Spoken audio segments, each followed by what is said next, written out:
Praise God for that wonderful song na sabi nga natin, gaano man kalayo ang langit sa lupa, ang pag-ibig ng Diyos ang siyang naglalapit sa atin. Every day we wake up with an assurance that God loves us.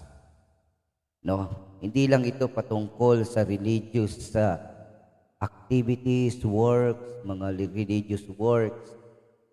Kaya nga sabi nga, we are not saved by religion, but we are saved by a genuine relationship that God offered to each and every one of us.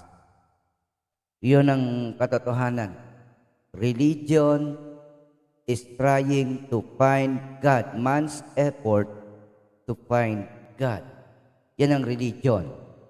Samantalang ang Christianity is when God find man, or the searching of God to all his missing children, the lost souls. Kaya nga, sabi nga relasyon, hindi relihiyon, sapagkat ang Diyos ang gumawa ng paraan para tayo makalapit sa Kanya. Hallelujah!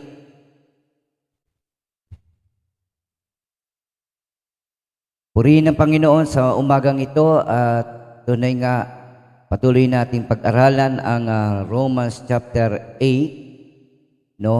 Na kung saan binuksan sa atin yung tinatawag nating the law of the Spirit, no?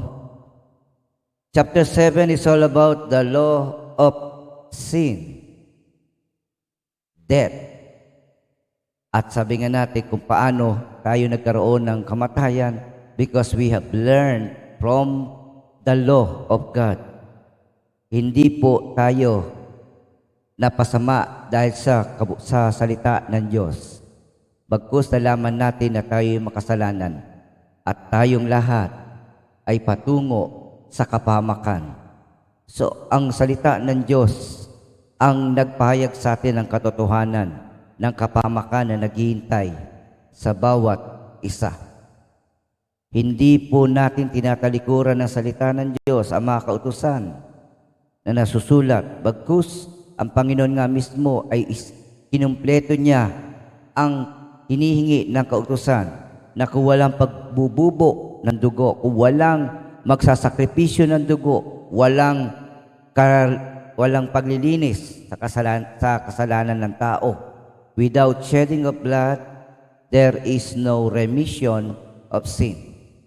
Now, because of that, naputol na tayo sa tinatawag nating batas ng kautusan na nagbubunga ng kamatayan sa tao. At ngayon tayo nasa batas ng Espiritu na nagbibigay ng buhay sa bawat isa. We are now living under grace, no? So, ito ang klase ng buhay na meron tayo. Magandang umaga po sa bawat isa. Pasensya sa nangyari kahapon, sa di natin inaasahan na naputol tayo. Nawa po mga kapatid na napanood nyo yung later version ng ating tinatawag na message kahapon that we are no longer slave. Hindi na po tayo alipin ng takot. Hindi na po tayo alipin ng kasalanan. Tayo po'y malaya na. Hallelujah. Kaya sa pagkakataong ito, mas malaman pa natin ang kabutihang loob ng Diyos. Now, chapter 8 give us a clear explanation of how God moves in our lives. Kaya nang tinanggap mo si Kristo, ang banal na Espiritu ay sumasa atin na at bahagi na ng ating buhay. Siya ang nagdadala sa atin sa tamang landasin. Ang banal na Espiritu ang siyang nagdadala sa atin sa katotohanan at siyang nagtuturo sa atin manalangin. Hallelujah. Kaya sa araw na ito, pag-usapan natin yung persevering spirit, no? Pag-usapan natin, bakit kailangan nating maging matatag, maging matyaga, lalo na ngayon. Hallelujah. Kaya kapatid, kung sa oras na to hindi mo pa tinatanggap ang Panginoon, pag-isipan mong mabuti ang imbitasyon na ito sa salita ng ating Diyos. Makikita mo dito kapatid na hindi tayo pinababayaan ng Diyos, kasama natin siya at hindi niya tayo hinuhulog sa kapahamakan, bagkus inililigtas niya tayo. Why is the world suffering from this pandemic? Because this world still refuse the grace of God. Tinatanggihan pa rin nila, inaayawan pa rin nila. Some people are saying, there is no God. May nagsasabi na ang Diyos ay gawa lang ng tao. No? Nakakalungkot isipin yung mga bagay na yan. But these people are blinded. Sila po ay nabubulagan. No? Inamin din, kahit nga sa mga Catholic schools, religious schools, ay may mga tao doon na hindi naniniwala sa Diyos. Nabasa ko sa isang article that some professors in this religious institution ay may mga professors din na hindi naniniwala sa Diyos. Yung tinatawag natin atheist. Now, let's continue our journey into the new life in Christ. Hallelujah. Tayo po'y manalangin, aming Ama, maraming salamat o Diyos sa umagang ito na patuloy mo kaming gabayan at ingatan at linisin sa lahat ng mga kalikuan na aming nagawa. O Diyos, sa oras ito, Panginoon, inihanda namin ang aming puso, ang aming isipan at handang tanggapin ang lahat ng mga katotohanan na iyong ipapahayag sa pamagitan ng iyong banal na kasulatan.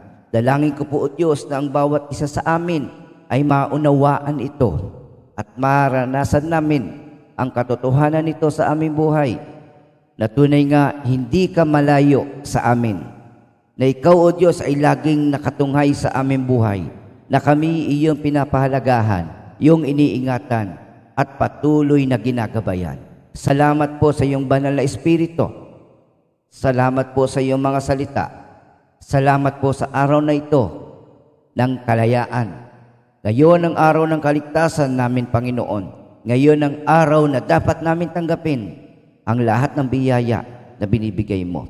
O Diyos, ikaw po ang patuloy na kumilos at manguna, Panginoon, sa mga nagdiriwang ng kanilang kapanganakan, birthdays, Lord. We pray for Brother Jeffrey Bautista, Panginoon. Ikaw po ang kumilos sa kanya. Dalangin ko po, Ama, na ingatan mo at gabayan siya, at dalangin ko po ang mga salita mo na naitanim sa kanyang puso ay mamunga at magbigay sa kanya ng malaking desisyon upang maglingkod at patuloy na kilalanin ang kabutihan mo sa kanya. Ingatan mo po siya, Lord, mula sa anumang klase ng infeksyon, at dalahin po namin naman na ma-enjoy niya ang panibagong taon na may banal na pagkatakot at gabay ng banal na Espiritu. Dinadalangin namin ang mga mahal namin sa buhay na pumapasok sa trabaho. Ingatan mo po at gabayan, makarating sila na maayos, makauwi sila, Panginoon, na COVID-free, Lord, in the mighty name of Jesus. And do not allow, O God, any members of our family na tunay nga magkasala sa araw na ito. Lord, we pray, O God, that your word will become a light, a lamp unto our feet, Lord, that will expose all the works of the enemy. Lahat ng kanyang trap ay maiiwasan namin because we are enlightened by your word. So thank you, Father. Salamat po na marami. Ito ang samot dalangin namin, Ama, sa dakilang pangalan ng Panginoon Jesucristo. Amen and amen. Palakpakan po natin ang Panginoon. Glory to God. Hallelujah. So balikan po natin ang ating napag-aralan kahapon na pinilit ng kaaway na huwag ipaalam sa bawat isa. No? So number 1, ano yung 6 na katotohanan na naranasan natin sa isang bagong buhay sa Espiritu. Life in the Spirit. Number 1, no? The first thing first, we have been justified. Imagine, pagtanggap mo sa Panginoon, ikaw ay napawalang sala na kaagad. Hindi dahil sa paggawa ng mabuti, kundi dahil sa biyaya at pananampalataya natin sa Panginoong Jesucristo. Number 2, yung pagsunod, no? So, ito ang katotohanan na sino man tumanggap sa Panginoon, siya isa ng bagong nilalang. Hindi na siya kaaway ng Diyos, kundi siya na ay panig sa Diyos. Number 3, a new mindset. Ang mga namumuhay sa Espiritu ay kaiba na, bago na ang nilalaman ng kanilang isipan. Hindi ang mga bagay sa sanlibutan, kundi ang mga bagay na makalangit. Hallelujah. So, mga kapatid, kung sa pagkakataong ito ay ang isip mo ay nagugulumihanan pa, pinipilit mo pa na sabi nga mahalin at ipagpalit ang langit sa mundong ito, kapatid, magdalawang isip ka. Ang mundong ito ay unti-unti na nasisira dahil sa kasalanan na gawa ng tao. Hallelujah.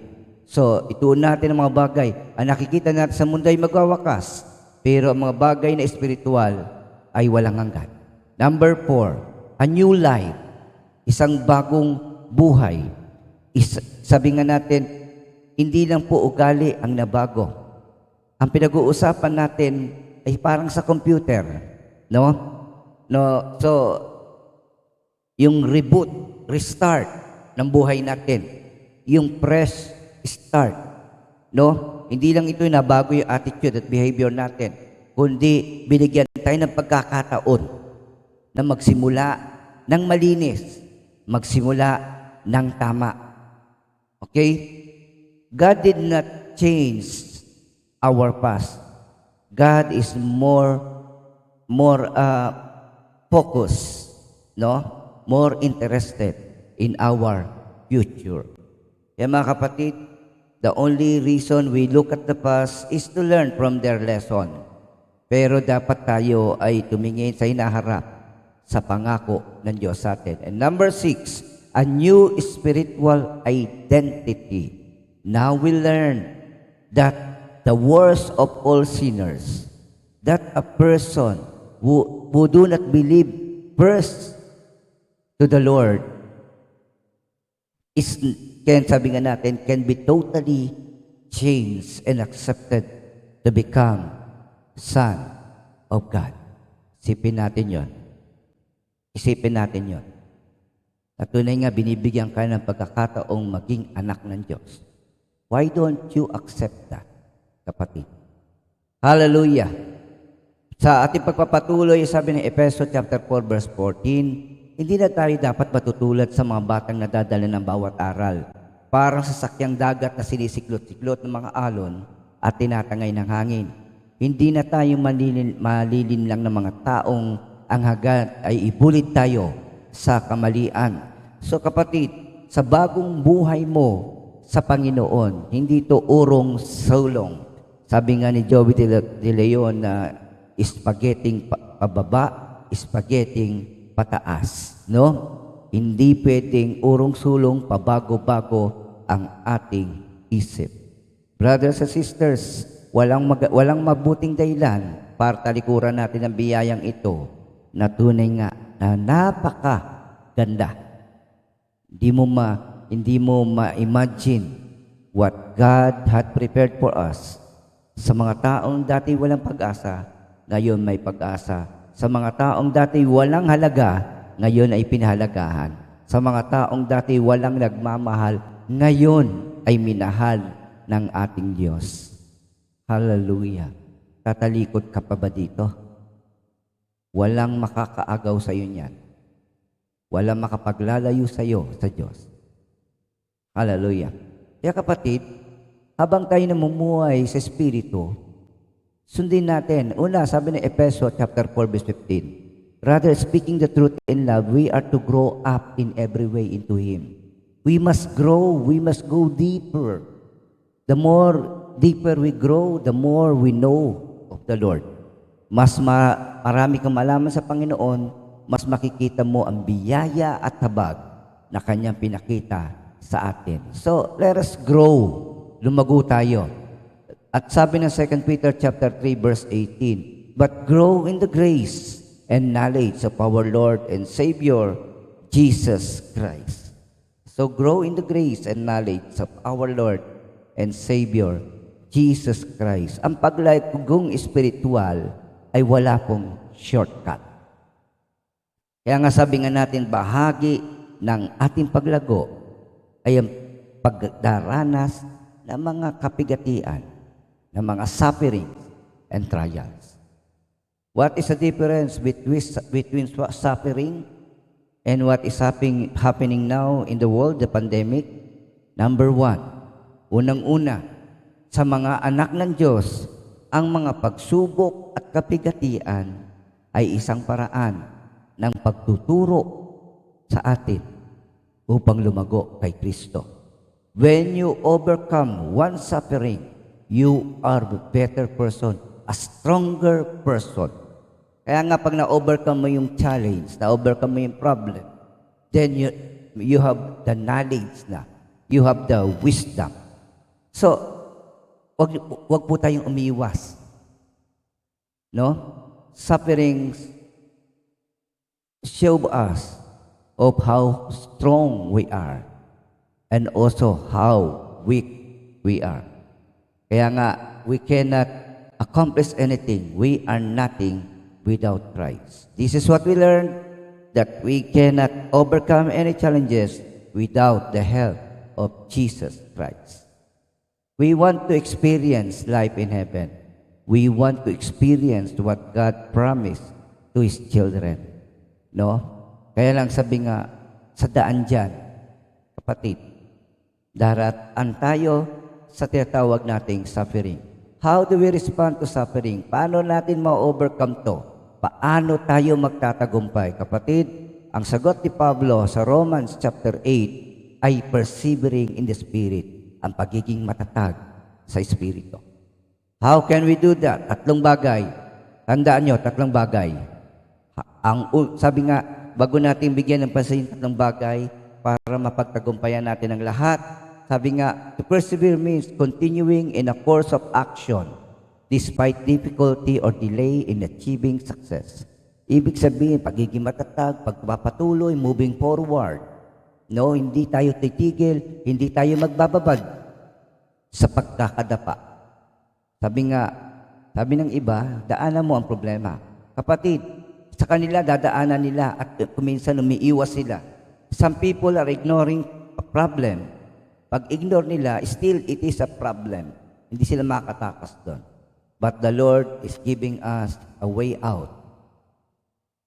Binibigyan niya tayo ng open door of opportunity to overcome it. So, yan po ang tinatawag natin to persevere. So, magpakatatag tayo, sabi nga magtiyaga tayo hanggang matanggap natin ang pangako na buhay na walang hanggan sa piling ng ating Diyos. Hallelujah. So, what are the spot for persevering spirit? Ano ba yung tatlo? Meron itong tatlo daan upang tayo'y maging matatag sa Espiritu. Okay? Ano yung number one? Number one, ang iyong pananaw patungkol sa mga pagsubok, sa mga suffering. So, kapatid, we will overcome suffering when we have the right perspective, yung tamang pananaw, yung tamang tingin natin sa mga pagsubok na dumarating sa ating buhay. Okay? Ang mga anak ng Diyos, kahit challenges ang dumarating sa kanila, God can turn those suffering into a blessing. God can change the situation that will give us victory. No? Samantalang ang mundo ngayon ay naghihirap at dumadaing sa pandemyang kumalat sa buong mundo. People are dying, people are losing their jobs, and people are losing their sanity. Bakit? Kasi di nila alam kung paano ma-overcome ang lahat ng ito. Kaya sabi nga, pero ba si Lord, bakit yung iba hindi alam? Kapatid, hindi eh. Sa totoo lang, ngayon sa YouTube, marami ng Word of God. Sa FB, marami na. So, sa TV, sa radyo, sa kalsada, mga bus, sa sasakyan. So, ang tao na mismo ang tumatanggi. Ang salita ng Diyos ay pinangangaral sa iba't ibang dako. Tuloy-tuloy, katulad ng ginagawa natin ngayon. So, perspective in suffering. Okay, Romans 8:18. Para kay Pablo, ang mga pagtitiis o yung mga suffering, sa ganang akin, ang mga pagtitiis sa kasalukuyan ay hindi maihahambing sa ihahayag na kalwalatian sa atin.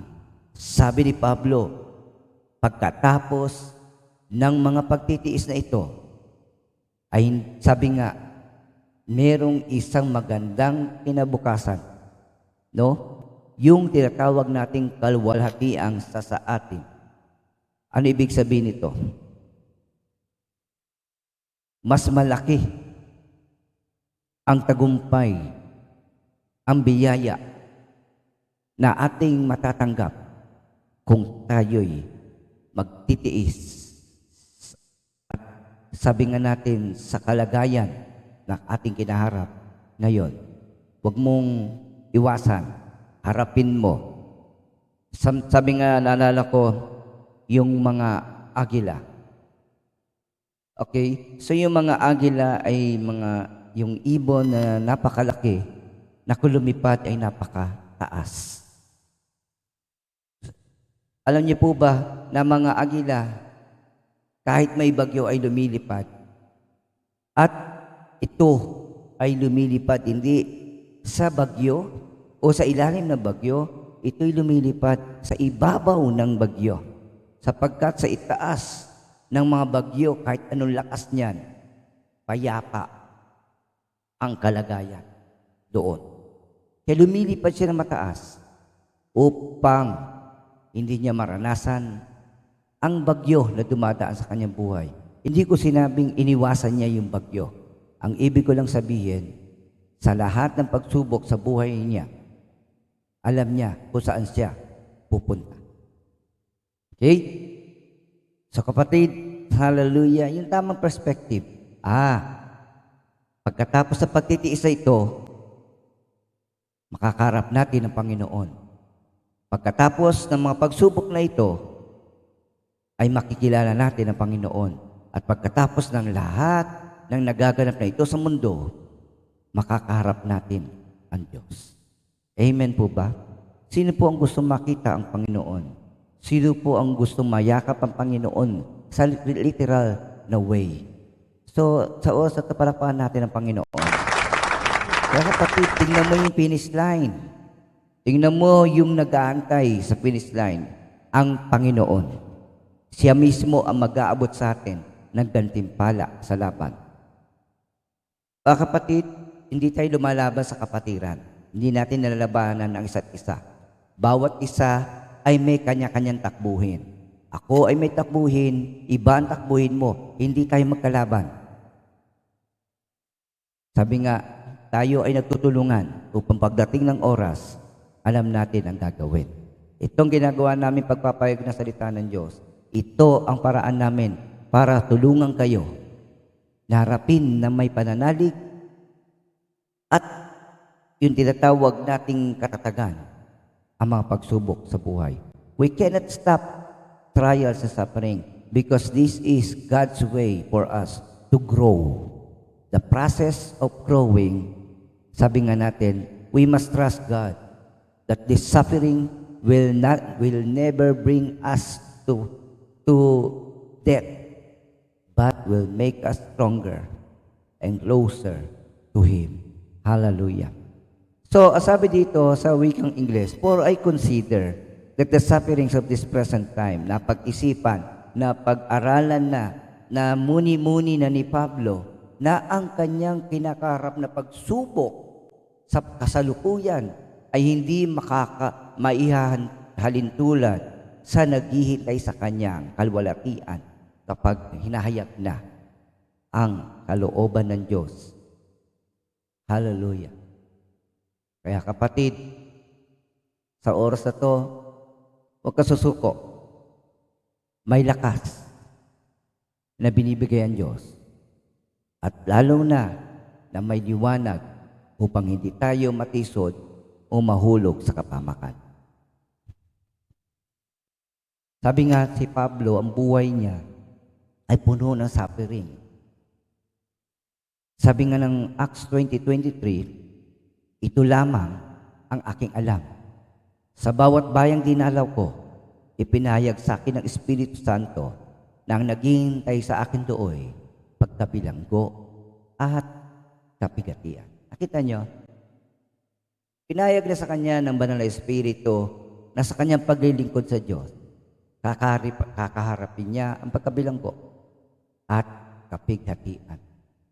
Minsan, nilagay siya sa loob ng basket at idinaan sa mataas na pader upang maligtasan niya ang mga tao na nagtatangka sa kanyang buhay. Siya'y nakulong, pinahirapan dahil sa kanyang paglilingkod sa Diyos. Kaya kapatid, hallelujah, baka akala nyo kayo lang ang merong suffering.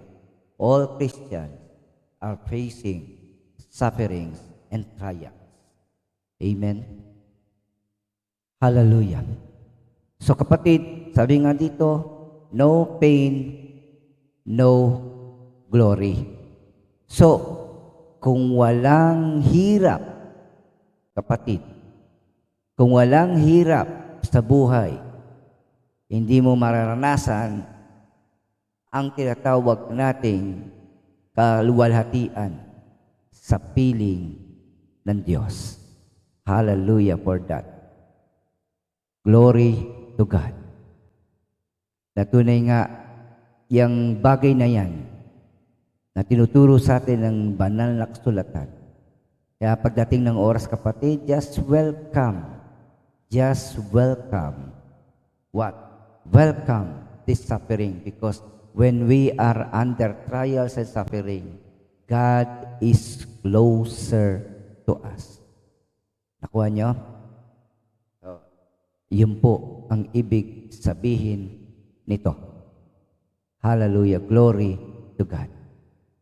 So, no pain, no glory. Kaya nga, kung di mo naranasan ang hirap, baka papunta ka naman doon. Alam mo, pag naranasan mo ang matinding kahirapan, na naisain mo na huwag nang maranasan ulit yon. At dahil doon, magiging maingat tayo. Mas magiging matalino tayo. Amen po ba? So, 2 Corinthians chapter 4 verse 17, ang bahagya at panandaliang kapigati ang dinaranas ko ngayon ay magbubunga ng kaligayahang walang hanggan at walang katulad. So, ang suffering po, sabi ni Pablo, ay temporary. Temporary lang po yan. Hindi po yan forever. Kaya pagkatapos niyan, ay ang sabi niya, magbubunga ng kaligayahang walang hanggan at walang katulad. Alam niyo po, ang ilustrasyon na ginamit niya dito ay yung tinatawag nating birth pain, yung paghihirap ng isang ina sa pagsisilang. Napakahirap. Sabi nga, ang isang ina na nagsisilang ng sanggol ay isang paa nasa buhay at isang paa ay nasa kamatayan. Maraming karanasan, matinding sakit ang kanyang mararamdaman. Hindi magiging normal ang kanyang araw-araw dahil sa sanggol na kanyang dinadala. At sa oras ng pagsilang nito, yun yung pinakamatindi ang sakit. Pero kapatid, sa haba, minsan may mga nagre-labor na 7 hours. Di ko alam yung iba dyan. But I tell you, kahit sila'y nakaranas ng 7 oras ng sakit, pag nakita na nila ang kanilang baby, praise the Lord, nakakalimutan na nila ang pinagdaanan nila. So, yan ang gusto sabihin ni Pablo sa atin. Katulad ng isang ina na nagsisilang ng sanggol, pag nakita mo na ang bunga, ang sanggol, ang inyong anak, lahat ng hirap ay mapaparam na at ang inyong isipan ay ang pasasalamat na nakita mo ang nilalang na binigay ng Diyos sa iyo. Hallelujah. 1 John 3:2, mga minamahal, sa ngayon, tayo'y mga anak ng Diyos, ngunit di pa nahayag ang magiging kalagayan natin. Gayunman, alam nating sa pagparitong muli ni Kristo, tayo'y matutulad sa Kanya, sapagkat makikita natin siya sa Kanyang likas na kalagayan. Sa ngayon, nag-aantay tayo. Sa ngayon, nagtitiis tayo. Nagpapakatatag tayo upang makita natin at makaharap natin ang Panginoong Jesucristo. Nakakalungkot isipin that some people, pagkatapos ng malayo-layong taon ng paglalakbay, kung kailan malapit na, saka naman tumatalikod, saka naman sumusuko. Sabi nga ng kasabihan Pilipino, ang umaayaw ay hindi magtatagumpay. Hallelujah. Tuloy natin. Ang sabi dito, nananabik ang sanlilikha, nahihayag ng Diyos ang kanyang mga anak. Hallelujah. Sa katotohanan ito, na maraming tao, kapag nawawala ang kanilang mahal sa buhay, ang nasa isip nila, ang kanilang mahal sa buhay ay napunta sa langit. Kapatid, sana ganon. Sana all. Pero kapatid, marami ang magigising, hindi sa buhay na walang hanggan, kundi sa buhay na walang hanggang kaparusahan sa dagat-dagatang apoy ng impyerno. Bakit, pastor, ang isang mapagmahal na Diyos ay papayagan ang kanyang nilikha na mapunta sa impyerno? Kapatid, hindi tayo tinulak ng Diyos sa kapahamakan. Ang tao mismo ang tumanggi sa inahandog ng Diyos na kaligtasan. Amen po ba? Kaya kapatid, pagdating ng oras, marami ang luluha. Marami din ang magagala. Marami ang mabibigla. Kung pagdating nila sa harap ng Diyos, ay hatulan sila na hindi sila kilala. At ang mga tapat na alipin ng Diyos, hallelujah, yun ang papapasukin ng Diyos sa kanyang kaharian. Kaya kapatid, tanggapin mo ang Panginoon. Sapagkat tunay nga, ang sino man tumatawag sa Diyos ay maliligtas. Hallelujah. Nabigo ang sanlilikha, hindi sa kagustuhan ito, kundi dahil sa ito ang niloob ng Diyos. Gayunpaman may pag-asa pa. May pag-asa pa.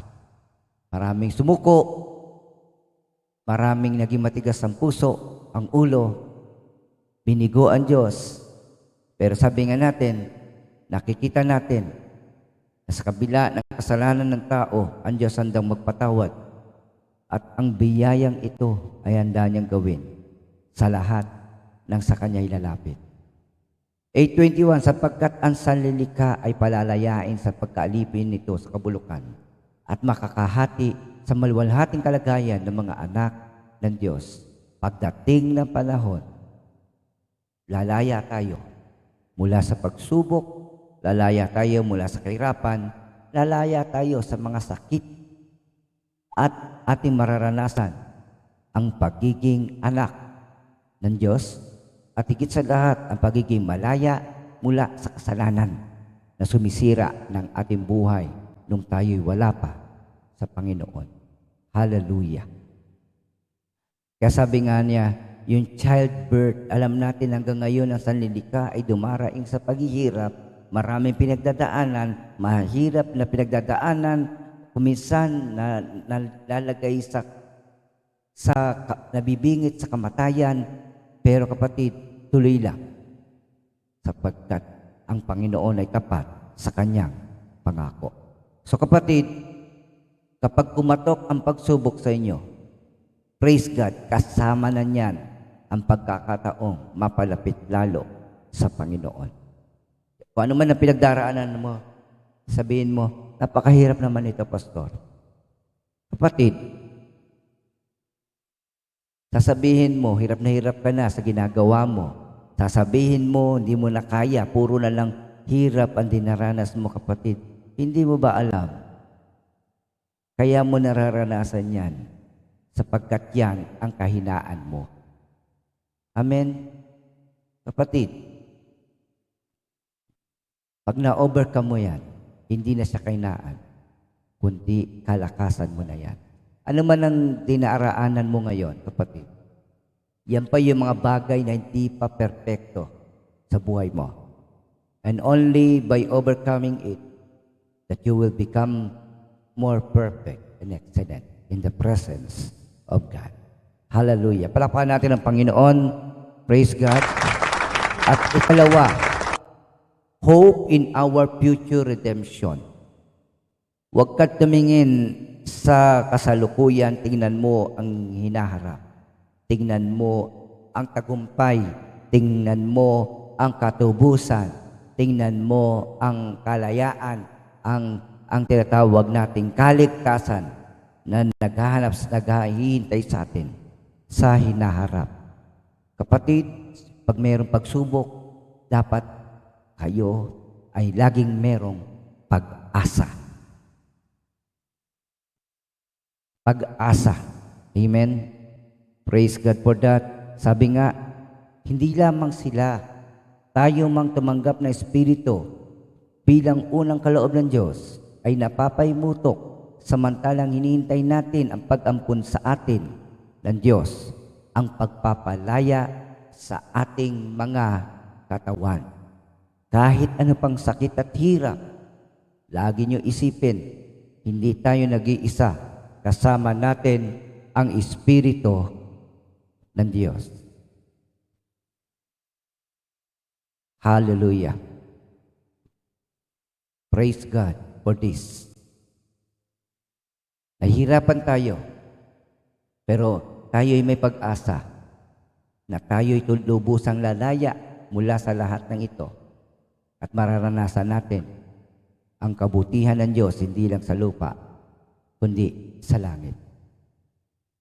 Romans 8:24, ligtas na tayo at inaasahan natin ang kaganapan nito. Lalo na ikaw ngayon ay Kristiyano, huwag kang mawawalan ng pag-asa. Ang pag-asa hindi pag-asa kapag nakikita na ang inaasahan, sapagkat sino ang aasa sa nakikita na. Wala pang nakakita sa Panginoon, pero tinanggap natin. Wala pang nakakita sa Panginoon, pero minahal natin. Kapatid, lalo na pag nakaharap natin siya sa kanyang kaluwalhatian. Hindi ko alam kung ano magiging damdamin natin pag nakaharap na natin ang Panginoon sa kanyang tunay na kaluwalhatian. Hallelujah. Praise God for that. Romans 8:25, ngunit kung umaasa tayo sa hindi natin nakikita, ito hinihintay natin ng buong tiyaga. So yung tinatawag nating persevering spirit na ito ang dapat manatili sa ating buhay upang makita natin ang naghihintay sa atin sa hinaharap. Sabihin mo ilagay niyo po sa comment section, magpakatatag. Sige po, magpakatatag ka sa iyong pananalig. Maging matatag ka sa pagharap sa problema. Maging matatag ka sa mga trials and suffering. Sapagkat meron tayong pag-asa na tayo lubusang lalaya sa takdang panahon na binigay ng Diyos. Hallelujah.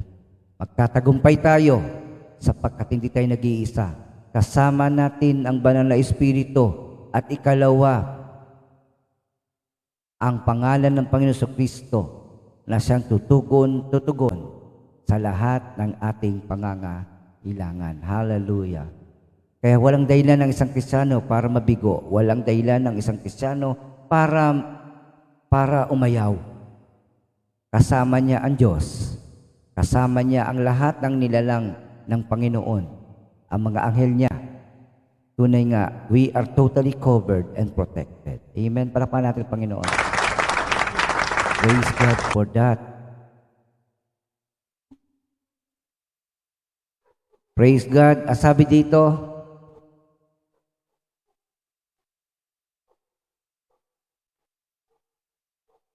hallelujah.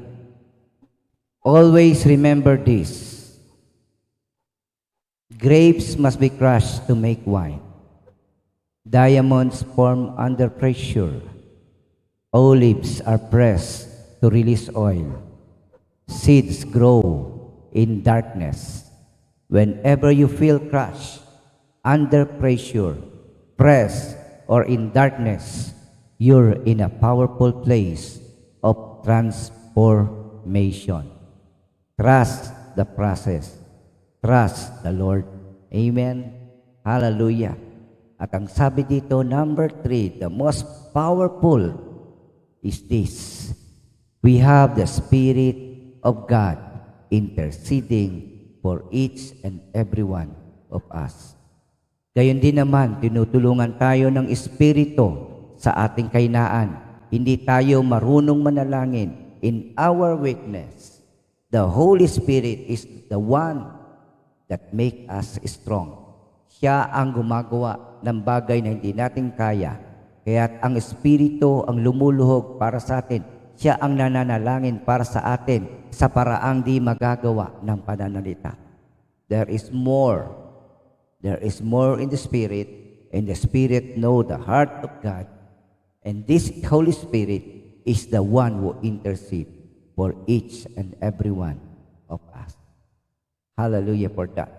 Romans 8:27, at naunawaan ng Diyos na nakakasaliksik sa puso ng tao ang ibig sabihin ng Espiritu, sapagkat ang Espiritu'y lumuluhog para sa mga banal ayon sa kalooban ng Diyos.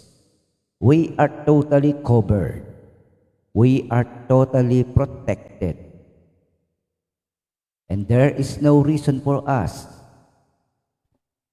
to surrender, to give up, and to turn our back from a loving God.